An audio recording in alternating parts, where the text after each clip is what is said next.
Hello everyone, welcome to How to Do It. In this video, we'll see how to install Eclipse IDE in Windows 10. So let's get started. So just go to Google and just type in download Eclipse for Windows. Now just go to the first link, that is eclipse.org. And then if you scroll down a bit, you'll see the download button here. Just click on this download. And it will ask us to select which one we want to download. We only have one, so we'll just click on this one.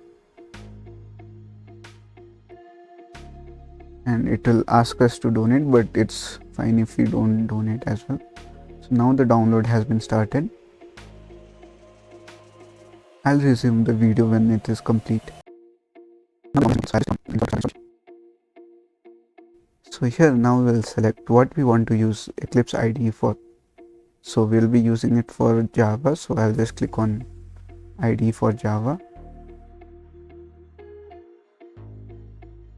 Now it will ask us for the installation directory and installation folder. I'll click on install. Now I'll just click on accept now, and now the installation has been started.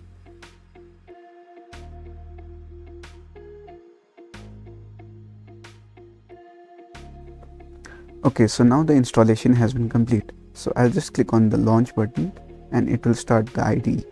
And so now it's asking us to select the directory or the workspace. So I'll set it as default and click on launch. So now you can see Eclipse has started. So here you can do whatever you want. Like you can create a new Java project and it will automatically create the necessary boilerplate for you.